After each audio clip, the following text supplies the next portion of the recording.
Just putting some data over there. I'm actually looking at it right now.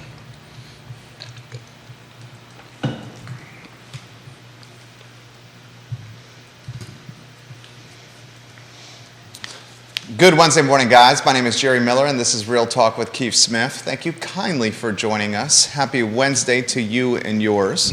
It's truly our pleasure to connect with you through the I Love CVille Network on a show on a Wednesday presented by Ross Mortgage and Scott Morris. Ross Mortgage and Scott Morris, a name you can trust. Judah Wickower is the director and producer of this fine and fair talk show. J-Dubs, good Wednesday morning to you. Why don't we go to the studio camera and let's welcome the gentlemen that need very little introduction, household names by now, Keith Smith and Scott Morris. Fellas, que pasa? Good morning, good morning. How's everybody doing? We're doing fantastic. Keith, my friend? I'm just looking at the board, and the estimated pending home sales is estimated to go up at 0.5%. This is nationwide, and it's up 0.9%. So in my math, that's about double than what they expected. We are looking at some macro data at our studio television that's always tuned in to CNBC right now. And they're talking housing right now on the ticker and interviewing a key member in the housing industry. Judah Wickower, I think we have some content we're ready to create with Scott Morris. Ross Mortgage and Scott Morris, a name you can trust. Scott Morris, the show is yours. Good morning, again, the weekly, we're growing it every week. The real estate spotlight listings from around the area with some of our partners. And wanted to take a minute to highlight some of them right now. We've got Brad Pitt's got a property at 3712 Run Place. We've got 15326 Rockfish. Japrecia Clark's got 14505 Kings Mill. We've got Sandy Morris has 1858 Deep Creek Run. Diana Banks has an awesome property a little north of Culpeper at 7141 Eggbornsville Road. And Janet Holden has a host of properties with Jefferson Home Builders, all at the $349 price point, new construction. Taylor Everett has got a property out at 13th here in Charlottesville at $550. We've got Megan Perry's got one. Cheyenne Cockrell, 1225 Middle River Road in Rixieville. And Carrie Brown, 250 Willis Ford Lane in Madison. Sarah Collier down in Rodanthe, 24256 Rodanthe Resort Road. Yonna's got a property over at 2342 Highland Drive at 429. And if you've got anything that you'd be interested in having showcased on the show, please let us know and we'll get it out there and get it into the world. I love it. Scott Morris of Ross Mortgage will cut that down into a sizzle reel and syndicate that across the I Love CVille Network as the week progresses. Listings out there, Keith Smith, for people to buy. Yeah, so this is a great new feature, and I'm loving it. And maybe as we kind of move through the week, we start picking some of the, picking one or two, and start taking a little bit of deep dive into the listing and get out there. The name of the game right now is listings. I just look at the week over week. Last week we were up around 60 something homes that came on the market. Now we're down to 44. So maybe we had a couple of weeks of a spurt here, and it seems to be leveling off a little bit. But I think we need to talk about the biggest news in Charlottesville right now. And what is the biggest news in Charlottesville right now? Upzoning, rezoning, No. draft zoning. We got ordinance. AC back in. Oh yeah, installed on the in the studio this morning. Got here super early. Viewers and listeners, if you have any aspirations of purchasing AC unit of any capacity, prepare for a wait. Supply chain is a very real circumstance. I experienced it firsthand. 2-week delays on a promised time that was roughly 3 weeks out upon ordering and payment. But such is life in a post-COVID world where labor and supply chain and chip issues are there. Did you say there were chips in ACs? I don't know. I said There's chips in everything. Okay, so is that maybe that's part of what's driving it. Yeah, there's chips in there. If you sit still long enough, somebody's going to stick a chip in you. So okay, so maybe that's what's caused it right there. But literally seeing a crane dangle. How much do those units weigh, Keith? Oh, they don't weigh much at all. Really? Yeah. That's, Why couldn't they just carry it up with their hands? I'm just half joking right there. I'm so ignorant when it comes to this stuff. Did you just say indirect? Okay. No, I'm so ignorant when it comes to this stuff. Yeah. So apparently my hearing aids are not working as well as they should. But yeah, no, they're bulky, right? They're heavy. It was pretty big. Yeah, but when you're on a multi-story building, you always set it with the crane. That's what they do. And what'd you say? It was here for 15 minutes? It was less than half an hour. Yeah. Yeah, but the interesting thing, viewers and listeners, if you want to get into being a commercial landlord in the city of Charlottesville, not only is there coordination of cranes, but there's coordination of permitting with the city, where you need to a crane. They needed 3 spaces. It looked like to me you only needed 2, but you needed some kind of buffer in case the you-know-what hits the fan. And you have to coordinate that with the city, and that's no easy task, boys. But we got AC, which is good news. Yeah, I mean, I walked in, it made my day, man. You want to tell them what you really said? No. I sat down and I started looking at my phone and I was like, wait a second, something's different. Yeah, no. Thank you, Jerry, for keeping me out of trouble. I tried to. On that one. But look, part of the reason is, we talked about this in a previous show, per the National Remodelers, National Home Builders Association, and NAR, the number 1 return on investment for this year is ACs. AC units. Yeah. Number 2 is garage doors. And what can you not get? ACs and garage doors. Garage doors. I had a conversation with a builder and a developer about this. If anyone would like to replace their garage door now, you will get that installed somewhere around June of next year. You might get it in Q2. I thought you were going to say June, and then don't ask for the year. 6 months behind. Yeah. On certain garage doors installations. I want to put that in perspective. Garage door runs roughly, depending on the quality. Well, you know what? There's a pretty large price range. The one that we were talking about was in the $4,000 to $6,000 price range. And the interesting part about that is you're paying half of it up front now. Well, and then the rest on execution. And if you take a deep dive into the HVAC side of things, right, take a really deep dive into it, there's only 1 or 2 manufacturers that actually make the guts of it. You can have a label on it. American Standard is what we went with. And American Standard is one of the primary manufacturer of guts in that end of it. But anyway, I just wanted to say thank you on my behalf, because I'm usually the one sitting here in the corner sweating, because these lights kick off a little bit of heat. Oh, no doubt. They kick off a tremendous amount of heat. Let's get Scotty Moe in the mix. I didn't mind the heat. It was the coolness, the crispness is the first thing I noticed after I sat down.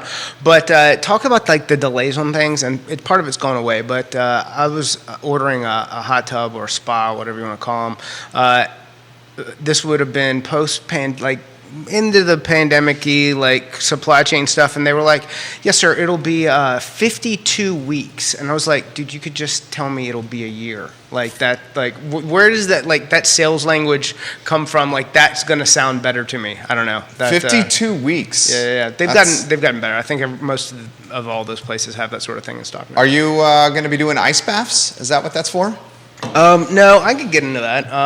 I've gotten into it. It's been fantastic. I've been, I don't know, I've been slacking on the whole, workout healthy. I mean, I'm healthy, but, thing. I've had the deepest sleeps of my life with that. And then in the morning, sometimes when you feel the occasional stiffness when you wake up in the morning, it's gone. I don't have that. Anti-inflammatory. Yeah, that's what it is. So if you know anybody from Scandinavia, that's been that way for hundreds and hundreds of years. It truly is beneficial. They go ahead and do the sauna. Usually drink lots of vodka. Oh. Then and then jump into I think Yonna used to work for a Finnish company, so there was I like doing all those things. This may be a little inappropriate, but I forgot all about that. I was like, they do business in the sauna. Al naturel. That's what mixed company. That's just the way it works in Finland. So it's a really interesting world. But look, we're here to talk about real estate a little bit. So the good news is, I guess the board over there is saying pendings are up. I'm looking at the 64 pendings in the last week within the car footprint. We started talking the other day a little bit about tracking DOMs, days on market. that's looking like in this footprint, and this is everything from Louisa, Nelson, Fluvanna, Charlottesville, Albemarle. The 64 was a median days on market of 11.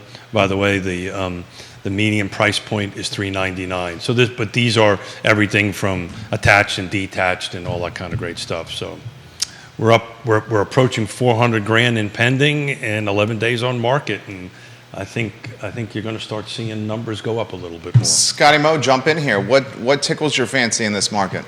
So I mean, I'm just excited to see kind of what I've been leaning into, which is I think the economy is softer than where the Fed has kind of had us on track for. I think we're going to see a harder than softer landing, and I think that we're starting to settle into some of those numbers. We saw a JOLTS report that was less appetizing than expected. We saw ADP numbers this morning that came in lower than expected. And I think we're in a position that we're getting there. Now the problem is the Fed has hammered in this higher for longer message that the bond market has started to buy into, and we needed this data to keep rates from going up anymore. And I'm not even talking about going down. This was a great pause. Now we are getting a little bit of improvement in pricing over the past couple of days, but a lot of that is just kind of bringing it down into a more palatable range from where we were.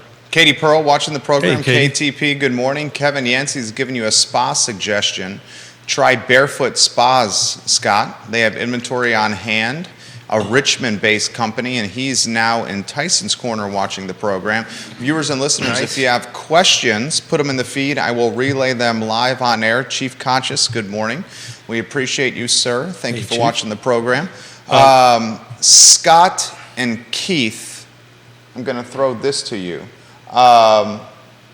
Do we expect inventory at all to uptick in this fourth quarter? So the Mets have been doing pretty good. We do not expect it to uptick. We've been talking about this and talking about this and talking about this, and I just don't see inventory. Maybe my fine friend Scott to the right of me will feel different about it, but I just think all these major factors that we've been talking about, I just don't see it going up. And if Scott is right and we really start seeing a drop in the 30-year sometime in 2024, I think that's even going to get more tighter. But I mean, I'm just looking at it week over week, and we lost in 1 week 20 new units coming on. How many units do we have currently? We have 44 right now. This is the car footprint. 44 active homes for sale. Within the last 7 days, 44 new active homes came on the market, and I can tell you exactly what the number is a week ago. Why, Scott? This question's come in the feed. Grayson, we appreciate you watching the program. He says, what's Scott's take on a Q4 rate hike? No way. Don't think so. Wow. Not happening. Huh. Are we going to bet something on that? I will happily wager on that. Really? Really? After the last little get-together and the last presser from Powell, when he said that inflation's still hotter than expected, and don't be unprepared or be prepared for it? Because he's gotten better with his messaging, because what he has said in the past led to the bond market not buying in that they had it in him. All along I've said he had to go to a more hawkish tone, and he has to stick to that script in order for it. So the Fed used to not telegraph every punch that they threw. It used to be this, hidden agenda, like what color shoes does Bernanke have on today? And now it's shifted to this, like they telegraph every punch. So if they're talking about taking their foot off of the gas 3 months from now, the bond market starts pricing that in. They had to get to a more hawkish tone in order to get the effect that they're trying to create with inflation. So if they start saying we're not going to hike, the bond market goes, hey, it's cut time, baby. And if he sticks to the script, they can get to December and go, we are going to continue to take this on each meeting on a data-dependent basis, but we continue to plan to have rates higher for longer. And if they can stick to that script, they're going to get more of what they want. But as soon as they say they're taking their foot off the gas, the cuts start getting priced in. They have to fight inflation from. Then they're back to this hydra of like, how do they keep all these different arms from attacking them? How do they most efficiently go after this? I want to take a deep dive on a question real quick and related to that, because I read a couple of really interesting articles last night that was throwing around this theory. I would love to get your read on it. But 2 weeks ago, we were at 66. 66. We are now today at 44. 66 units for sale 2 weeks ago, 44 now. Came on in a week's time. 2 weeks ago, we had 55 that went pending. We're now up to 64, so let's call that 65 for the sake of a talk show. So we're a little bit higher in pendings right now, a little bit lower in inventory. And then the solds 2 weeks ago were 73. Now keep in mind, those went on the contract 30, 60 days ago from this, and now we're looking at 67. Price change is 44 right now. 2 weeks ago we're 54, so that's kind of telling me we're getting a little bit better about putting the right price out there, which is a good thing. I don't know. I think the days on market is starting to tick up for some of these overpriced inventories, and people aren't reducing them. And I don't know. I think you're going to see a little bit of it was too high for too long, and now something's wrong with it. Disease creeping into some of these. So Katie, Pearl, whoever's watching is a real estate. This is one of the hardest things to do when you're sitting across the table on a listing thing, is to make sure folks don't overprice their home, because that just hurts you all the way across the board. But let me go back to this. DJ Morbely, hello. Josh Tracy, hello. Let me go back to this article that I read. So it was a great thing. You worked your way right into it. So some of these conversations, these articles I'm reading, is somewhere in the back rooms, their real number isn't 2%. Their real number is 3% as far as inflation. And I don't think that's the case, but I think it's got a 2 handle. I think that if they can say it's 2x, all of a sudden everybody feels better about themselves. So explain 2x to me. 2.9. Okay, got it. 2.8, 2.5. When I hear 2x, it's like two times something. No. So it has a 2 in it somehow. Exactly. When they say, inflation's not where we want to be, but we've reached the 2 blah, blah, blah, blah. Whatever. Yeah, once, I think 2 handle, once that's the language, And is that kind of the inner workings of your opinion, that they're going to leave it alone? That because we're really at 2 something instead of 3, because it really depends on the product, right? Of gas, I just filled up in Richmond the other day at $3.75. Well, I mean, gas is going up. Yeah, but the gas potentially. They're talking about energy's having a new high cycle to where we're talking about crude getting back into the 90x range. I would not be surprised if gas starts upticking above 4 in the very near future. And what does that do to the market? Well, that's drives more inflation. That's your last mile. What it takes to get your whatever it takes to get them Amazon boxes of the house gets a little more expensive. Somebody's going to pay for it. I think it's also going to potentially soften the real estate market in the outer counties as gas gets more expensive, and as loan debt service with loans associated with home purchasing is more expensive. So everyone's getting pinched here. All right. So I think the bigger combination. I think the inventory isn't going to. People are still going to be able to travel to these outskirt communities. I don't think that's going to go away. We've seen there's not enough market. There's not enough inventory to where that's going to become a problem yet. But what is going to be a problem is the combination of higher energy cost, higher loan cost, higher insurance cost. Are going to be the main things. We've seen a huge pullback in insurance companies in the state of Virginia. It's now considered a loss leader state. There's a bunch of companies who just don't want to be here. What's the one named after that stupid bird, the dodo or something like that? They pulled out. I mean, they're a big writer. They're a multi-billion-dollar company. There's a number of flood insurance type scenarios that have the way that these companies are reviewing their policies are becoming much more stringent, and that cost is getting, You know who turned us on to that? Jeremy Rowe turned us on to Goose Insurance when he was sitting here. That's what he was talking about as the underlying thing that nobody's talking about. It's how much the insurances are going to cost, and then we had this whole discussion about taxes. But there's, if anybody wants to look it up, it's called commutesolutions.com. So there's a commute cost calculator. It's a pretty simple thing because as a Marine, I can figure out how to use it.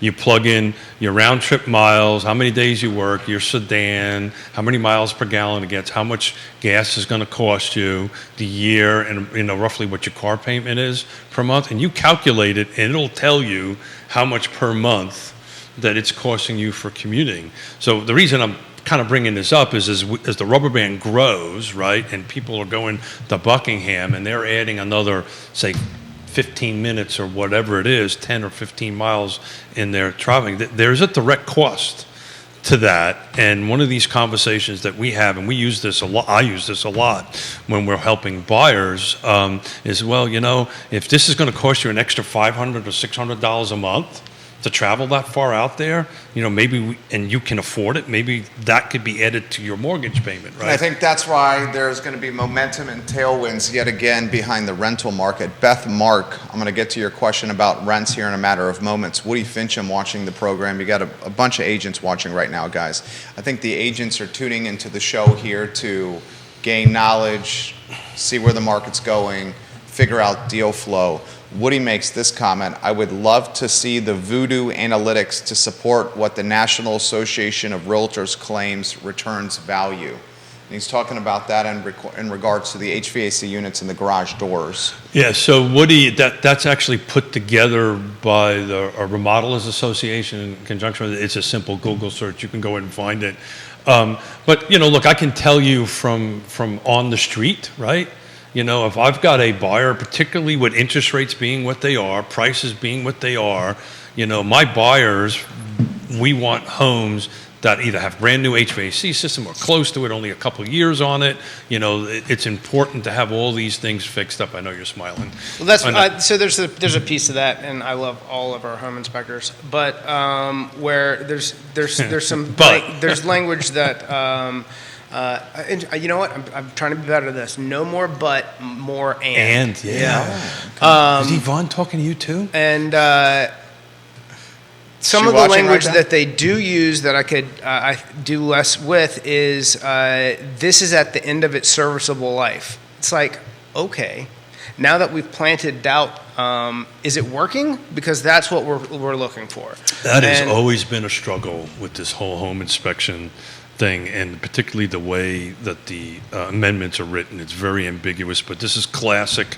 The state, what I call unfunded mandates. The state says you got to do X, but don't tell you how to do X, and then everybody in the field is stuck with working on it. I jumped on you. I'm sorry. No. I mean, that's sure, but the state can't mandate how someone phrase, what kind of language they use and describe. Sure. I mean, the purpose is that you've hired this person to go out and find things that you should know about the property, and knowing that this is at the end of its serviceable life is maybe useful knowledge. How you go about presenting that to the client is probably. We will leave names out of it today, but we actually. I'm not naming anybody. No. I had the same exact situation happen to me yesterday. New construction finish, right? Home inspector came in and did it. We've just got the CO approved, right? The CO is done. We're doing a home inspection, pre-move-in home inspection. So the dryer was up above the garage. So the metal pipe dry vent came down through the floor and the pipe was exposed. Now there was a fire retardant caulking and all this stuff, and the inspector threw a red flag and the buyer just freaked out. And I said, well, time out. Do we have a CO? Yes. Well, the building inspector is the one that determines if it's fire, and if it isn't, then it's the county that's online. So to your point, that this does happen. And then you've got problems with the county. There are. Charlottesville has recently gone through a transition with some of the personnel that they've had in those. positions, and then you've got, Mr. New Guy, I need to go in and tell these remodelers that they're not doing this correctly. It's like, okay, thank you. Here's actually what the code says. So while your opinion is valued, why don't you abide by the actual rules instead of, come in here with your Tommy Tough Guy act? It's a whole, both sides have their problems. So back to this commute cost. I just plugged in some numbers. So if I added 10 miles one way, so it's 20 And that's miles. at current gas prices. Excuse me. That's I'm current gas going to prices. use $4. Okay. Just assuming that's where we're going. $20, 20 miles round trip added. Figures you work 22 days a month. You drive a small sedan. That sedan gets 25 miles to the gallon. Again, you can change all this stuff. $4 a gallon. The model year of the car is 2018, and it costs you $500 a month. And if you hit the calculate, the cost of that commute is $602.52. So you're paying over $600 a year. That's a what month, I think the outer month. counties are going to soften. A month, $7,230 a year to add an extra 10 miles one way to your trip. So if you kind of play with this a little bit and do the math, That's a substantial amount of money. that's a lot of money. That's a lot of money. That's a lot of money. And what are we at now, 375? Yeah. So let's just see what 375 does. Just- No. That four's a good number Yeah, here. yeah, Gas ain't going to get less. It's not going to get more affordable in the near future. Yeah. Beth Add Mark, $600 to your month. right. You're talking about, in some cases, 20% of a mortgage payment here, 25% of a mortgage payment. And that's why I think, So I'm only adding 10 more, assuming you're driving an extra 10 miles and you're already driving 15. if anyone watches this program, they know that I'm positive and I'm not a bear. I'm very much a bull. But as gas prices rise, I worry about softening values as you get further and further away from the epicenter of employment. Well, they've I been- don't think there's enough inventory to make that argument. I appreciate that. I think you got a lot of headwinds. If rates rise at the same time, gas prices rise at the same time, credit card debt is at an all-time high, at the same time wages are flat, and at the same time as jobs in the outer counties are not available, I mean, you got some headwinds there. So picking out a county, what do we think that we want to say? Buckingham, or you want to say? I mean, Buckingham, clearly the Nelson? values have softened in Buckingham. Nelson County, the values have softened year over year. Both those counties Yeah. justify what I'm saying. I would say pick Augusta County. Okay. Pick Louisa County. I mean, Louisa to Charlottesville is what, 30 minutes one way? Depending on how I fast think you're going? Stanton is a great example. But again, I go back to the Buckingham softening, as there was a bunch of new construction that sold, closed, and is not being replaced right now. I think the value change that you're seeing there is more to do with the actual number of properties that are on and off market right now versus 12 months ago. Jamie Turner has got a comment on the feed. He says, I think if you had 20 units that you could just drop active into Buckingham right now, they'd be getting the money they want for them if they were priced appropriately. You think so? Yeah. Scott or Keith, you got a take on that? But what you ended with is correct, if it was priced appropriately, right? Right, but Yeah. and I think that would be comparable to what you saw 12 months ago. But if they're going over that number, The builders are telling, you guys are connected with the builders as well. A lot of the builders are saying to us that they can't come to market with the price points they want to come because of labor, cost of goods, fuel, debt service, rates, all these headwinds. So they're having to come in at these price points that are not necessarily what they want. They also know that in today's market, they're going to have to give some stuff up to get some of these deals to go through. Builders are buying down points in a lot of circumstances to help clients get financing for the product they're building. Yeah, so the where matters, right? Yeah. So I just did a quick Stanton, or Staunton, depending on what part of the world you're from. Dan Pettit, good morning. Good morning, Dan. Jamie Turner says work from home and remote work is undoubtedly softening. Without a doubt. Where he's at. If you would read some articles that people they're like have to go back, but single family detached new construction in Staunton or Stanton year to date 2023, the median sales price was $250. The same year to date last year was $233, so it's gone up. I'll bet you in Buckingham you won't see the same thing. I think when you're on the other side of the mountain, I think you're going to see Buckingham has already softened. Nelson County has already softened. I would not be surprised if you see Louisa soften. I'm going to look at that in a minute. Louise is really hard for us to do. And it's also going to carry like Anna, where they're still selling, Yeah. $1 million. So what I'm looking at properties. what I'm looking at right now is probably not going to, because we kind of don't go all the way into. So Barbersville, I wouldn't be surprised if you see that when we're soften. talking about buying down points in this new construction, are we talking about like national headline news? Because if that's the case, we're talking about companies like KB Homes. No, I'm talking about local builders, Okay, like the ones that we're repping. all right. Are not just offering basement finishes and upgrades like that. They're literally buying down points for some of their clients. Like this came up on a Tuesday conference call, which I was like, okay, you do what you got to do to move the product. Viewers and listeners, your thoughts here. Let's get this is a good question for Beth Mark, and she's waiting patiently here. She says, please ask Keith and Scott about the Charlottesville rental market. Trends for this fall for people that cannot buy. Here's a link to Zillow listings. Townhomes seem to range in the $2,200 to $2,800 a month range. Beth, and I'm going to get out of the way of the experts here. Keith mentioned about 3 weeks ago on Real Talk that the average rent for a single-family detached in Charlottesville City and Albemarle County is now $2,500 a month. The median rent. Yeah, per Paragon. Yeah, per Paragon. I mentioned that yesterday. Which has a limited depth of rentals. To go back to Buckingham, 2023 single-family detached, no new construction year to date. The median sales price was $246, and 22 it was $255. So it's gone down. Stanton has gone up. Buckingham has gone down. So it's the outer edge of the rubber band, particularly as gas gets to $4. Is going to be difficult. Not to be a Debbie Downer about it, I'm just being a realistic. Facts. Yeah, facts. That's facts right there. Dan Pettit, Real Estate 3's finest. We'll get to your comment in a matter of moments. This is a very good comment from Jennifer, and I appreciate your optimism here. She says EVs can help alleviate this crisis. When it comes down to it, the market share of electric vehicles is very slim. I mean, you're talking less than 10% market share for electric vehicles. And while I see the future being electric vehicles, it's not the present. What's the average cost of an EV? The Chevy, is it the Bolt? Yeah, so It's pretty nominal compared to new car. Yeah, you could get a Bolt or something like that For $30K. 40,000, Okay. which would Yeah. be the same as new thing. But then so the people know, because I've done a lot of research on this. And there's never been a better time to buy a Tesla than right now. Musk is trying to gain market share by beating competitors on price, and he's cutting. I think he's had 3 price cuts on brand new Teslas.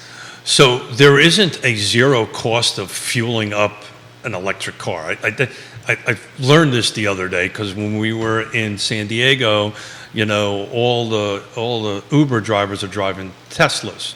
And I was like, hey, how you doing? Me being me, talking to them and finding out how they're doing and what they're. And he says, look, it costs about $20 a charge, because in order to do the rapid charge, they have to go someplace to rapid charge it, right? So it costs them about, he said, to fill up, all of them was consistent, about $20 to fill up their. I will jump rapid into charge. this. Our neighbor just got a Tesla and a Tesla charging station in their garage. The Uber drivers need the rapid charge because they're doing significantly more driving than the average Joe and average Sally. Every one of these Uber drivers were living in rental units, right? And the rental units wouldn't allow them to do that. So that's what was happening out, at least in San Diego. Our neighbor's making the trip from Keswick to the hospital and back on one charge, no problem. Sure. And it can also run errands as well. The Uber driver's just doing more mileage every day than the average Joe and average Sally. Sure. Beth, we'll get back to your comment here. Trends on rents. I'll jump in here. I'm working on it right now. Yeah, Scott, I'm curious of your take. I hate to say this for those that are maybe potentially priced out of the housing game. When inventory is so slim, and Keith just highlighted how slim the inventory is in the car footprint, that drives momentum and tailwinds behind escalating rents. I truly expect rents to continue to escalate at pretty aggressive clips here in the car footprint, because there's no affordable inventory to purchase. Yeah, so I want to be careful with this. So what I'm looking at right now is the city of Charlottesville, single-family detached, what's available to rent in Paragon. Now, keep in mind, that's like a small sliver of it. Paragon and we more focus on For sale. For sale side of it. But the median rent price for a single-family detached home is $2,595. So call $2,600. Just call it $2,600. That's an astronomical amount of money. $2,600. And how much house can I buy for $2,600 a month, sir? $325. Yeah, there you go. Where are you going to find a $325,000 house?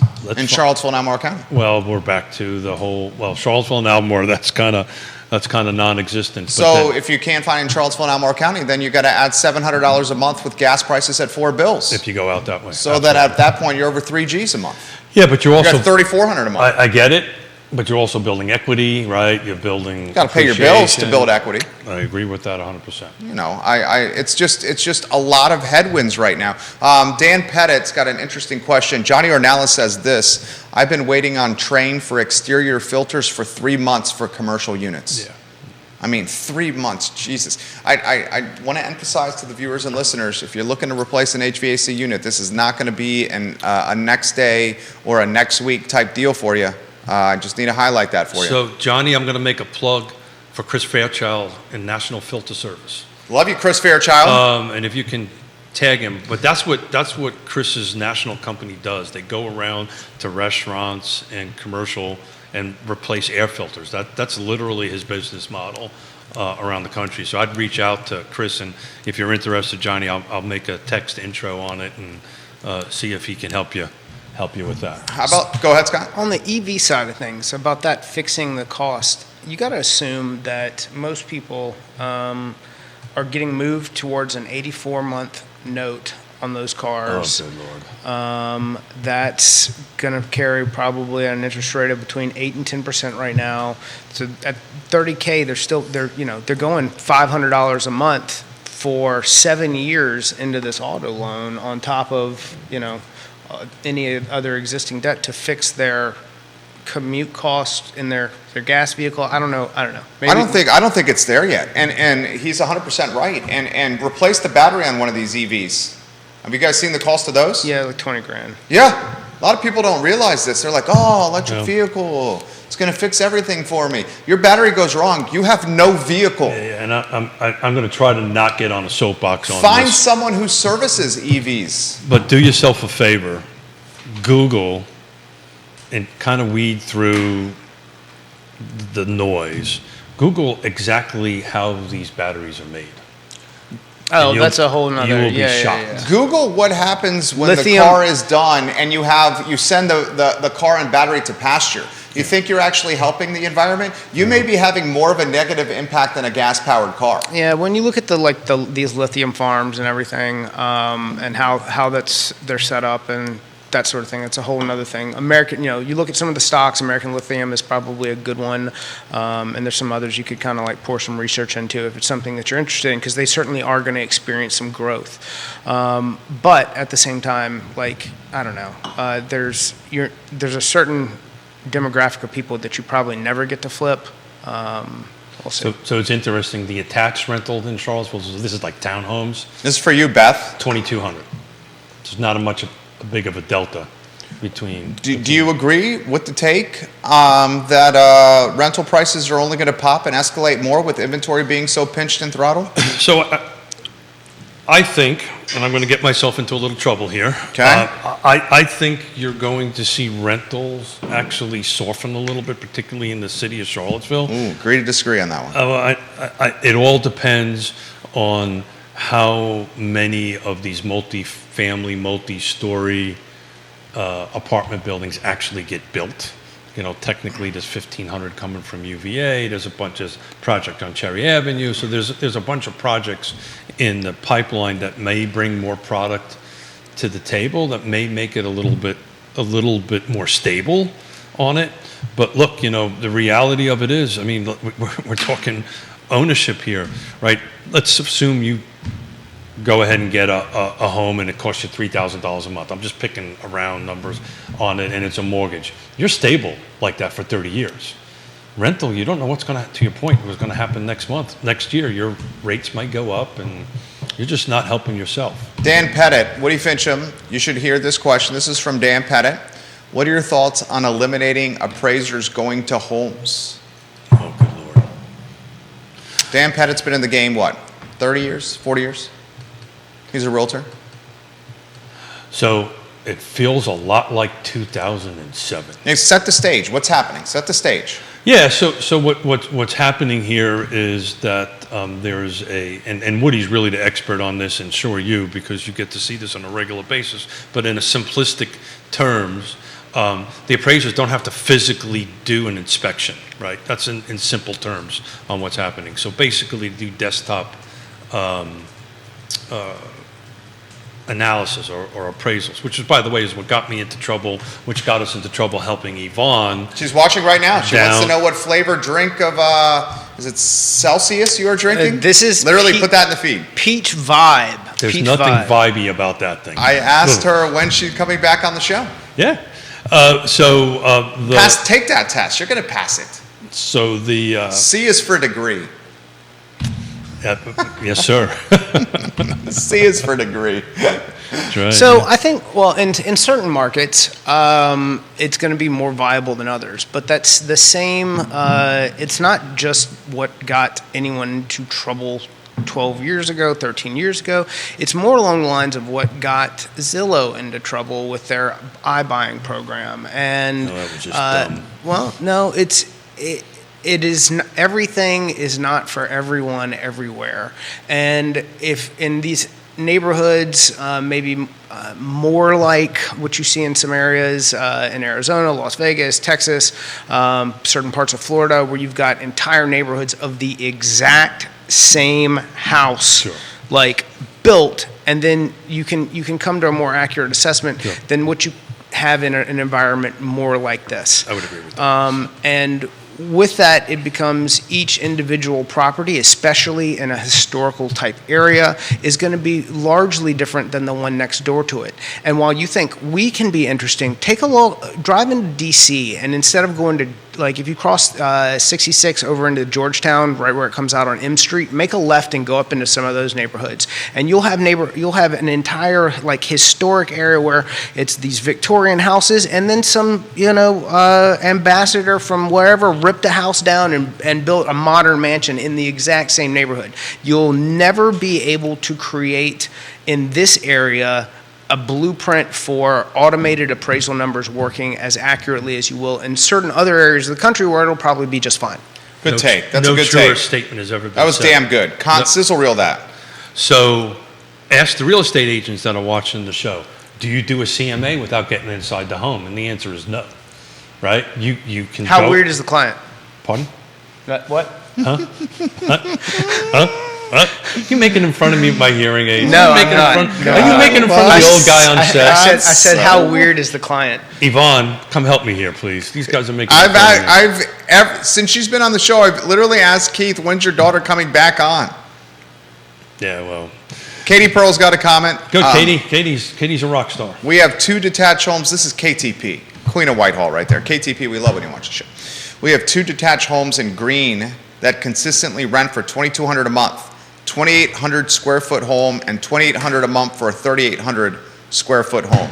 I can add to that. I got a very entry level condo that's 1,200 square feet that is essentially renting for $2,000 a month. I am legitimately seeing neighbors in our neighborhood. This is what the econ professor said. There's 2 come on the market in the last 30 days that are renting between $5,000 and $6,000 a month. 2 5,000 square foot homes are renting between $5,000 and $6,000 a month right now. And these folks have gone on to new properties. Yeah. And they're just renting their house for $5,000 and $6,000 a month. But when is the right time to buy a house? Well, they did buy. Yeah.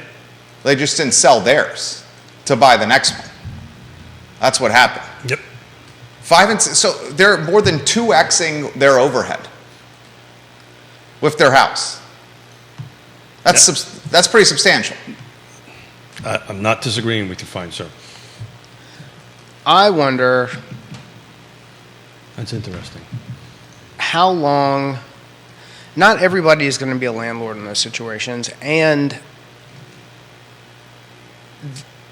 there is some growth coming into the area, and so there will be renters, but the renters in those neighborhoods, I don't think are, in the Glenmore neighborhood at least, I don't think that is something where you're going to see rental inventory take off. I think you'll have a here and there for somebody who held on to it, but eventually the people who are renting in those places want to go buy somewhere else. That's true.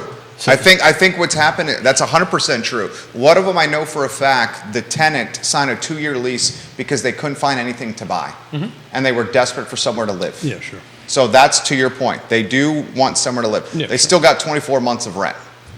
24 months of rent at, $5,500 a month. You're talking $132,000. Sure. Yep. $132,000 for doing jack. So in Greene County, I'm just looking at Paragon. There's only 4 available for rent, single-family detached, but it's very interesting. It's $24.75 is the median.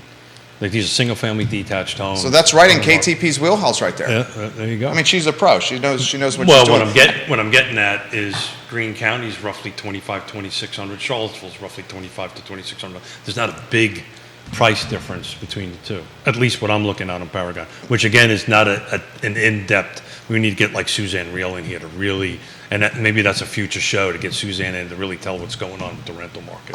Beth is in the housing game herself. She says, I manage this one for rent, and she shared the link, which is $2,190 a month, 3-bedroom, 3-bath, 107 Linda Court, Unit B. And she's sending another direct message. Beth, you're making the program better. We appreciate you watching. Let me see if I can get to that message right now. She says, in the Meadows neighborhood, 1 mile from JPJ. Jamie Turner says he's getting $1,750 for a rental in Orange County, and that's well below market right now. That point, Yeah. and to this point, that supports strong, single-family, detached values for sale if that's what they're getting for rentals. 100%. And that's why it's part of the equation of why I say these areas, people are willing to drive for them and get premium rents.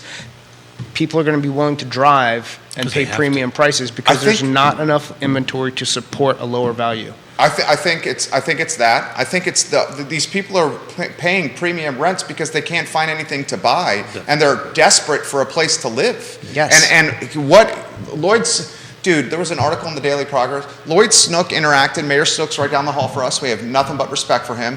He was interacting on the I Love CVille Network. I made the comment that I think it's 6,000 to 8,000 new people coming to the city of Charlottesville and Albemarle County in the next 5 years. He responded to my comment on my page saying, I don't think that's going to happen. Then I sent him the data from Virginia about the biotech school alone creating 3,000. Yeah, sure. And then he was quoted in the Daily Progress in an article yesterday, literally saying what I said in the comment section, almost verbatim. Did you get credit for it? I did not. I did not. It was literally almost verbatim what my comment was, his quote in the newspaper. Yeah, well, it's... If you get 6,000 to 8,000 new people coming here in the next 5 years, what the hell is going to happen? And what does those 6 to 8... Where are they going to live? More importantly, what's their base salary going to be? Well over 6 figures. A HUD, it's $123,300, the household income according to HUD. It's going to be way more than that. And what is these households going to demand? Premium rents. No services. And then who's going to service these folks, and where are they going to live? And it becomes that's called the amenity effect. I learned that's that from Deep $500 million in payroll out of the university. Let's use a conservative number, 6,000, and let's times it by All right, 175K. Okay, that's going to be $1 billion. This is the number that shows up on my calculator. I told it doesn't you. even It's do a this. $1 billion. It's $1 billion. Yes. Of additional, my calculator doesn't go that high on my iPhone. It's an additional $1 billion. What is that going to do to this market? People aren't talking about this, but this network. No one else is talking about this. The mayor didn't even know this 3 weeks ago. Think about that. Yeah, and we love the mayor to death.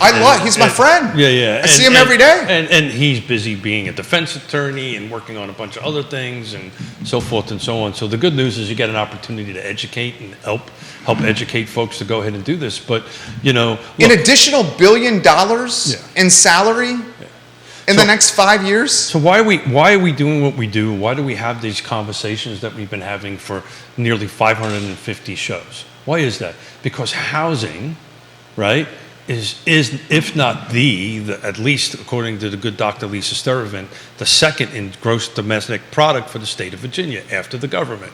So housing, and back to my comment about these 6,000 people that are coming, are going to have a place to think. It's called indirect, direct, and induced impact on the local economy. They're going to have all these impacts on the economy. So it's a multiplier. It's not just 6,000. It's 6,000 multiplied by whatever people that are way smarter than me can figure out that impacts on the local market. And it's, everything from having to buy couches to HVAC folks. Garage doors.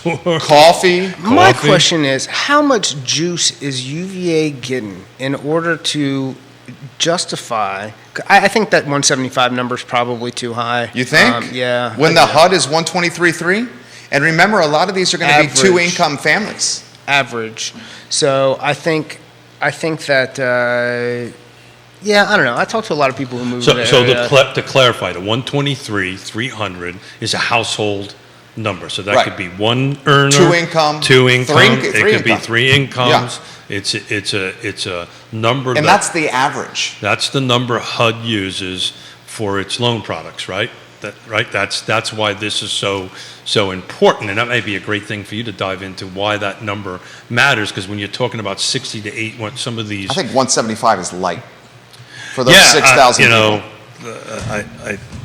Well, you got to assume. No, you're going to have. 175 ain't what it used to be. I don't disagree with that, but I think that you'll see. So for 1 in every 20, you'll have or I take it back. Let's say a quarter. So 5 of every 20 are plus 200K earners, and the other 15 are sub 100. I think that that's going to give you an average closer to 125, 130. We'll see. We got a lot of comment. This is from Dan. What's the average rent in Lake Monticello right now?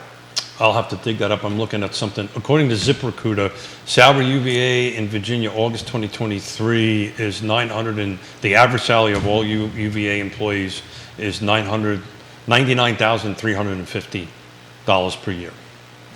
This comment's come in. But that's ZipRecruiter. I don't know how accurate that is. This comment's come in from Thomas. He says, I work at a local family office. The jobs created with the data science school will be well over 300.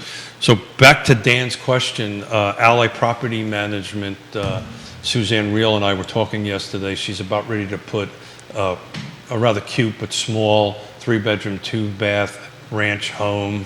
I don't think it has a garage or whatever, for right around $2,000 a month. An even better question, and I'm sure it gets asked all the time, how does UVA get the tax benefits that they do? They should be providing the juice to the city and not the average homeowner. Payment in lieu of taxes pilot program is what Scott's referencing there. I 1,000% agree with that. UVA takes commercial property off the tax rolls and brings... Well, it doesn't, guys. Well, I mean, foundation versus the nonprofit? Well, the foundation pays taxes. Yeah, the other one doesn't. And if you take a close look at most of their property, they move it over to the foundation. How long, though? Yeah, that is true. And there's a transition time where it sits in a tax-free purgatory. Yeah. Look, they're at the table. They're providing land for some... but to UVA's point, they say, look at what we're doing for the economy. Why should we be doing more? If we weren't here, there would be no Charlottesville. Then quit waving the, I don't know. I'm not going to get into that. Yeah, it's a sticky one to go, considering they're the 10-ton elephant in the room.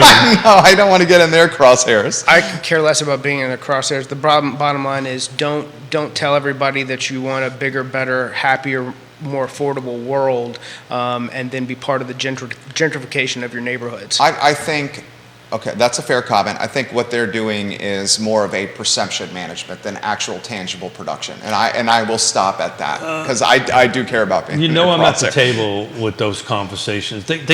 I would disagree with you. They generally want to do something. I just don't think what I constantly hear, this is in our world.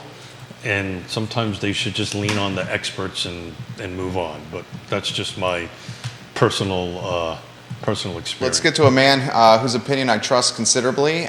Woody Fincham, he says, and we have Albemarle County saying that they won't expand the development area because it isn't fully utilized as is. That is the government creating constraints on the market. When the market is artificially constrained, it causes inflated costs. I'll push back a little bit on that, Woody.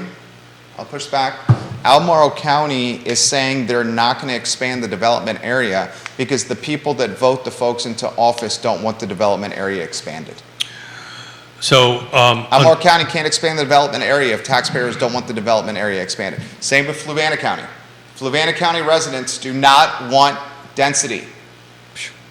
That's why they're voting folks into office that don't want density.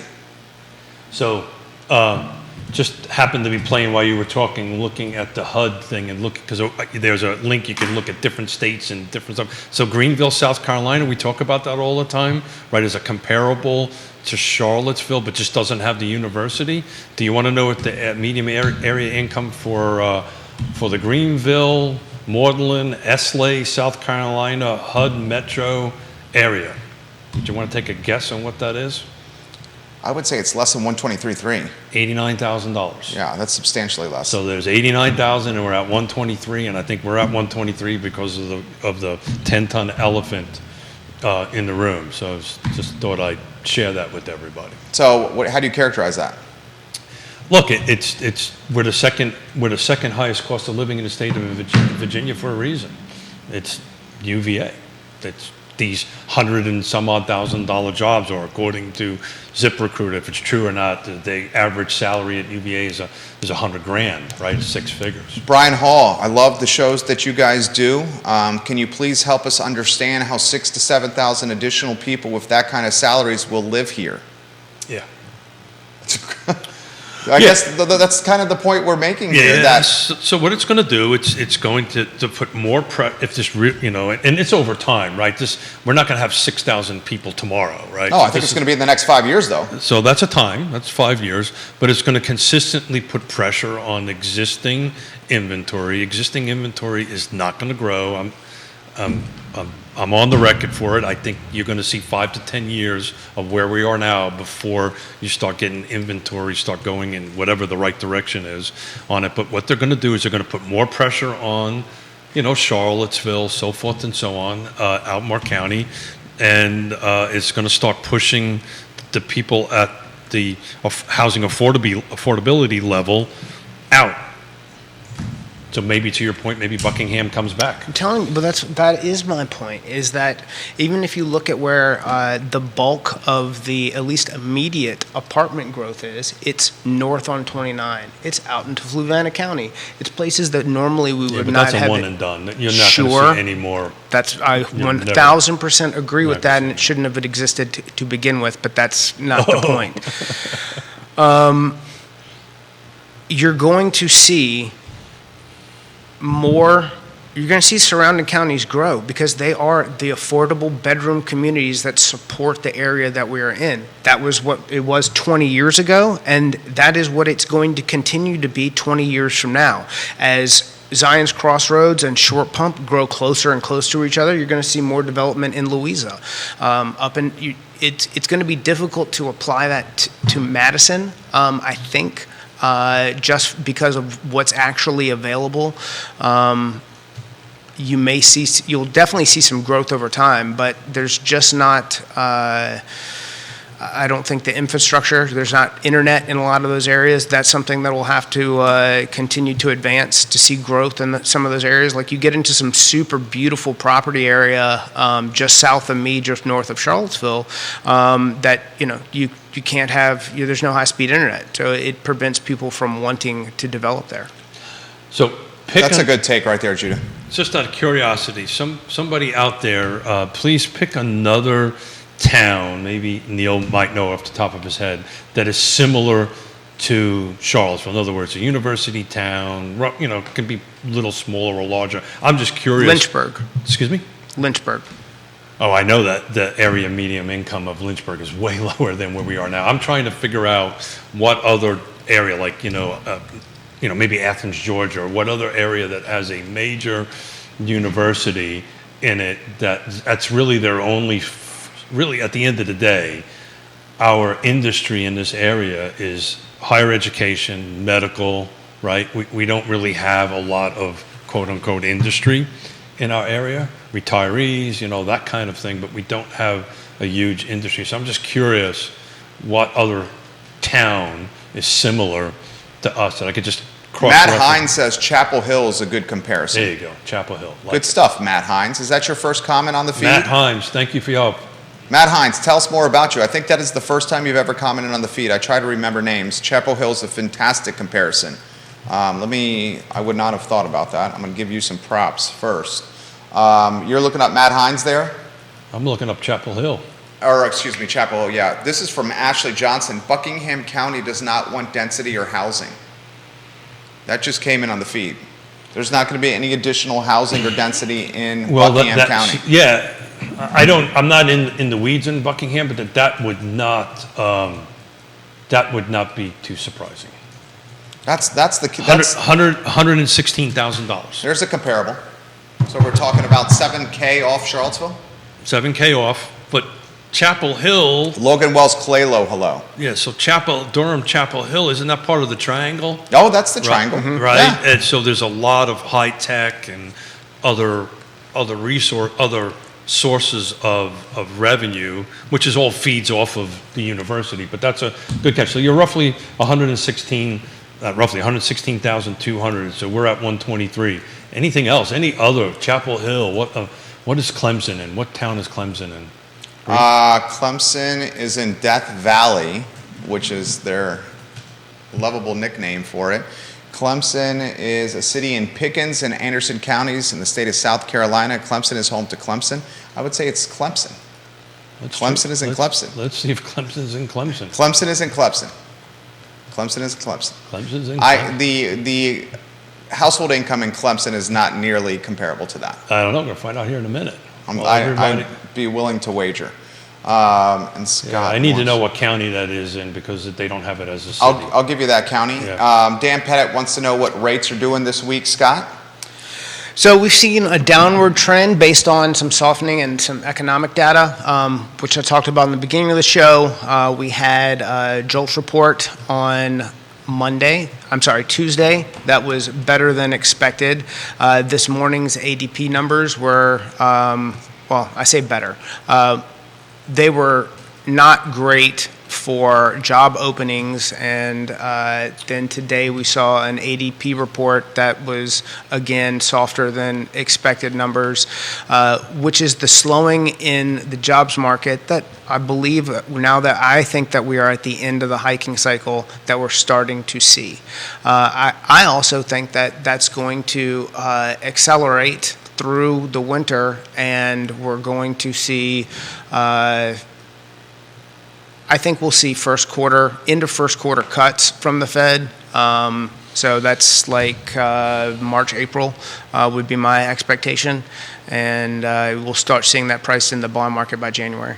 So we're at 90 grand for Clemson. Yeah, Clemson is more, I don't want to say blue collar, but not as high level as the Charlottesville area. Well, one of the viewers has sent us a link to what appears to be at least 24 houses for rent over $4,000 in this area. You can probably get on apartments.com and that's where the link is from. Yeah. And I'm trying to filter. So when apartments.com, unfortunately, is a lot like Zillow. You never really know if it's accurate or not, and all that great stuff. I'm just, like I said, my search is purely limited to Paragon, and it's surely woefully lacking on the apartment side of the house. But Katie Pearl suggests Gainesville, Florida. There's the University of Florida and Shands Medical System. So speaking of that, we ought to keep Florida are in our thoughts and prayers. They're getting hammered right now. Absolutely. And she And says, if you know it's- anything about people from Florida, they are getting hammered. It is hurricane party season, baby. I love Florida. I love that. Alacoa County, Florida, if you need the county. Gainesville, Florida might Got be it. the place to start. KTP, good Got stuff it. today. Thank you. You made the program better. I would say Gainesville, Florida would be flirting with the Charlottesville 123.3. That one's got a lot going in its favor right there. This is a question for Scott. What was the county again? I'll spell it for you. It's A-L-A. Got it. I got it. Okay. This one's from Scott from the same commenter. 90,000. Oh, wow, way lower. 90,000 for that one, KTP. Thomas says this, how about refi rates right now? And Dan Pennant, you have a great day as well. Refi rates?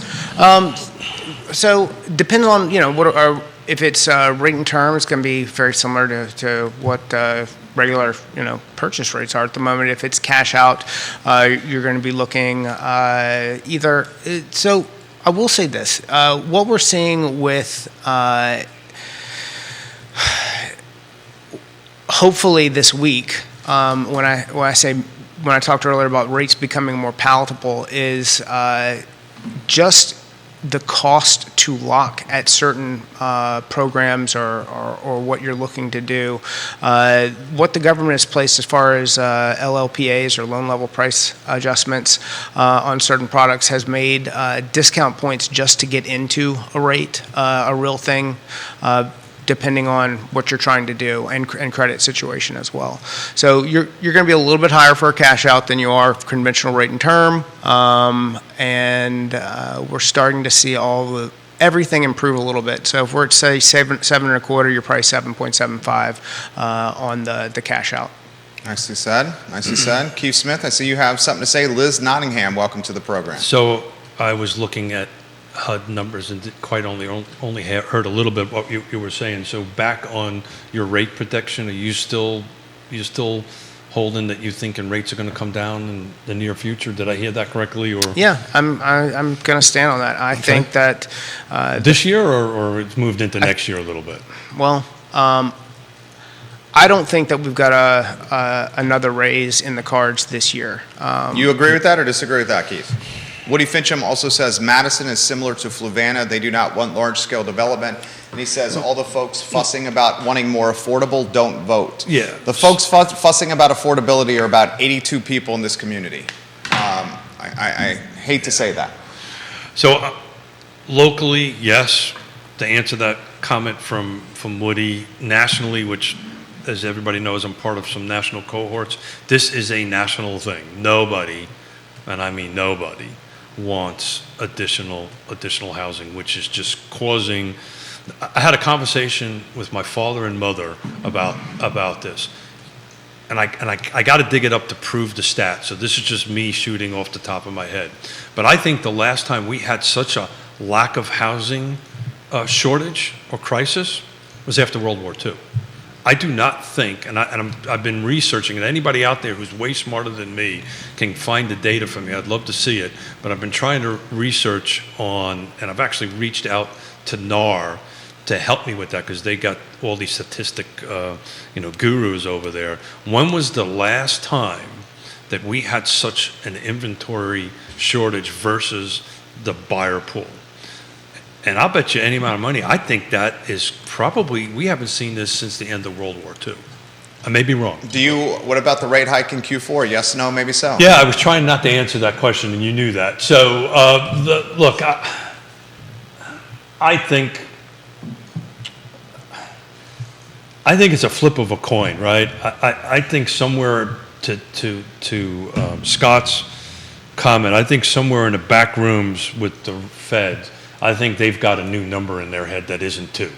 I don't think it's 3, but I think it's somewhere between 2 and 3 as far as inflation. And if we start approaching that, they'll probably flatline it. But if you listen to the words and what they're telegraphing, they want the housing market to hurt.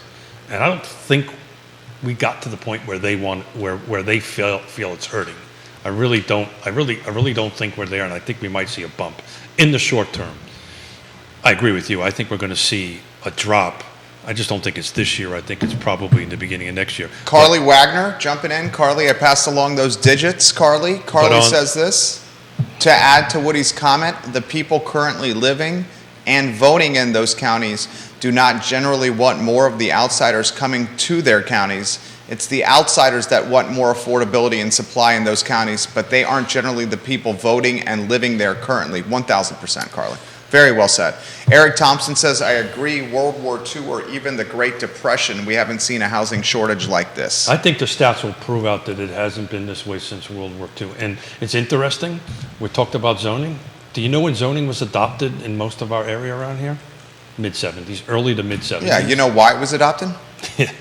Yeah. To prevent white flight. Yeah.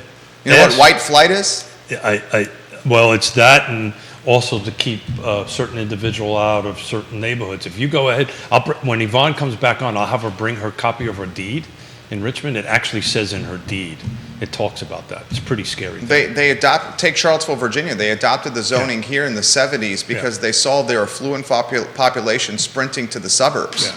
And they changed the zoning code, prioritizing single-family detached. 53% of the city is zoned R1. Well, it got adopted by the state in the late 60s, and then it slowly, as it rolled on, and as this is a Dillon rule state, as the state adopted it, it needed to work its way through the system. Which it did. I think Fluvanna County didn't get it till 72. I mean, if you think about it, the mentality of not wanting additional housing, if you know, and I'm just spitballing here, if you own a house and you don't get additional housing, what is that going to do to your ownership? It's going to drive value to what you own. Yeah, I think it's simpler than that. I think people get someplace and don't want anybody else to come. It's interesting, the rezoning question, or the density increase question that came before Fluvanna County Board of Supervisors a week ago, which, as everybody who watches the show knows, you disagree. I am a housing advocate, but that was a very silly path that they took. Matt Hines adds this comment, which we can close with. Fantastic show, gentlemen. Oh, look at that. Makes me want to grab that new listing on 9th Street, single-family house below $300,000. Those types of listings will be obsolete in Charlottesville, even the ones that need rehab. Matt Hines, watch more of our shows, dude. I think those are your first two comments here. They were fantastic. We very much appreciate your thoughts. Any closing thoughts over there, Keith Smith? Yeah, no, thank you for everybody, particularly Katie Pearl, for chiming in, and all the wonderful viewers and listeners. You know, you always make this show way better. You know, I know you make me way better on the end of it. So, you know, we were kind of doing some bearish stuff here on rents and stuff like this. But look, 44 houses came on the market, 65 went under contract in the last week, so 65 people are buying homes. So if you're in the market to sell, reach out to us. If you're in the market to buy, reach out to Scott and us. I mean, there are transactions happening. The wonderful real estate agents that are watching, you know, go ahead and reach out to them. They're rock stars. You know, let us help you, you know, move on. I'm about ready actually, I was going to say, I'm not going to be here next Wednesday because I'm sitting next to Dr. Lawrence Yoon and doing a presentation with him in DC, and I'm going to actually have a cocktail with him and find out what he really thinks. Tell him to come on the show. I like it. Yeah, well, he's coming down on the 7th, but I'm still going to be up there doing presentations, so he's going to be at Carr on the 7th. Carly says, Jerry thinks I'm a kook for this, but I really think, as Keith said, they want housing to hurt. They want less and less private ownership of property. Read about progressive property theory, all about property rights being more focused on the greater good rather than the property owner. I am not making this up. Well, I appreciate that.